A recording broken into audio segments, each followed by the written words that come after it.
Hello there, sharks. This is your friendly school librarian, Mrs. Scott, with a quick tutorial about what we call the CRAAP test. Now, haha, I know it sounds like I just said crap, but I didn't. I said crap. It's different.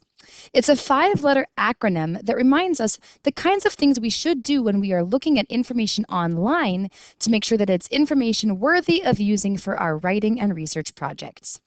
So let's take a look at what those 5 letters stand for. In CRAAP, the C stands for current.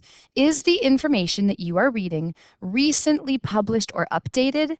This is especially important when you're dealing with scientific topics. So please be sure to scroll up and down along the page or article to see how recent or current it is. The next letter in our acronym is R, and the R stands for relevant. Is it focused on the topic that you're even studying? If you find that the author is rambling about unconnected topics, or most of the information doesn't focus on what you need, perhaps this source is not the most relevant for you. Next, there are 2 A's. They can go in either order. One of them stands for accurate. We have to make sure that the information that we're using in our writing and in our research is accurate and correct. One way to check is if another source will verify the same information. That means it's more likely to actually be true. The second A stands for author's authority. Is the person who wrote this information a person who's an expert in that field?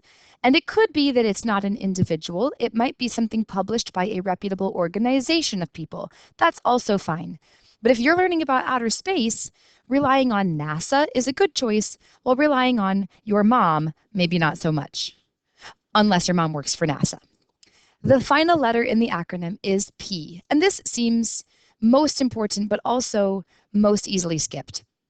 It's the purpose.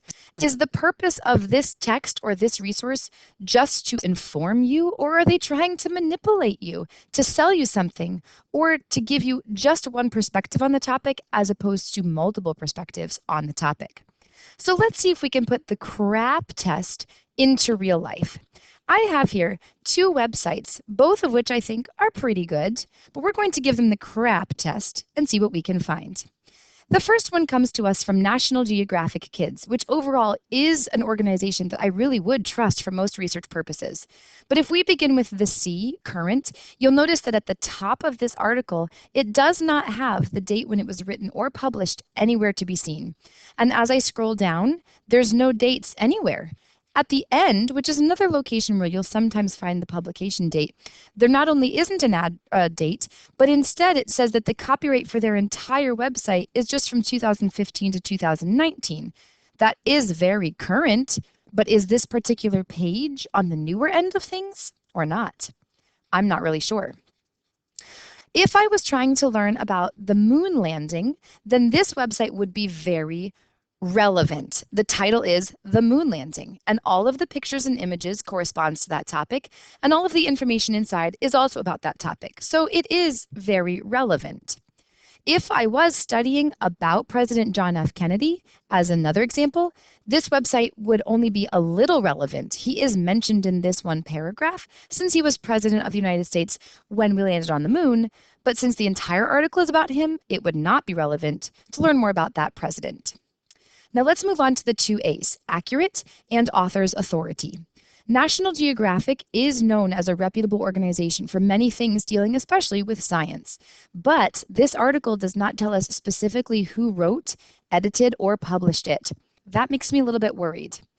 Accuracy, however, many of the facts that I found in this article, I could fact check in other places, specifically the date when the astronauts took their first steps on the moon. So probably accurate, but author's authority is a little questionable.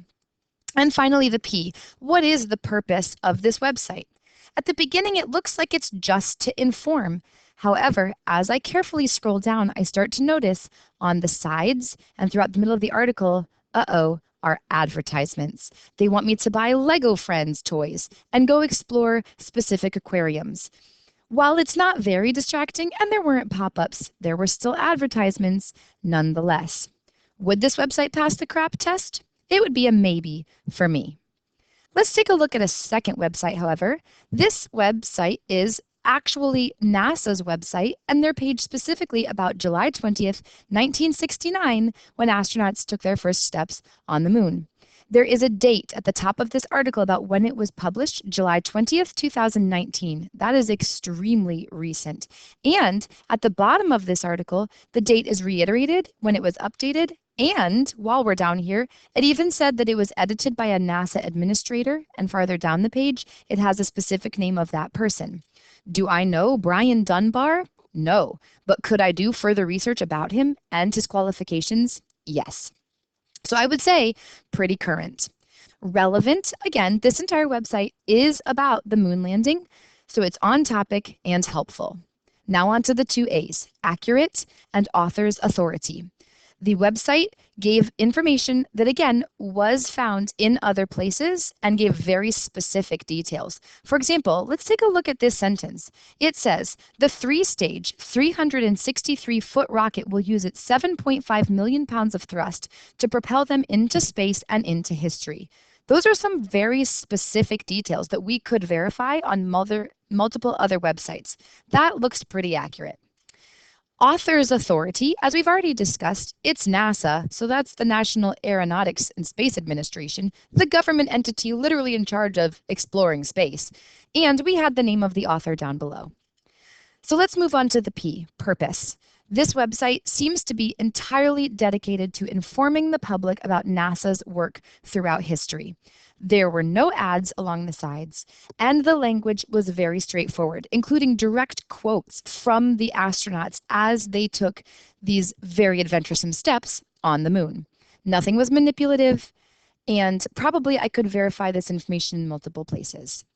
So that's just a quick example of the CRAAP test and how to give it to a website or a resource that you're thinking about using for writing or research. I hope that you too will use the CRAAP test to make sure that your resources aren't crappy. Good luck and happy researching.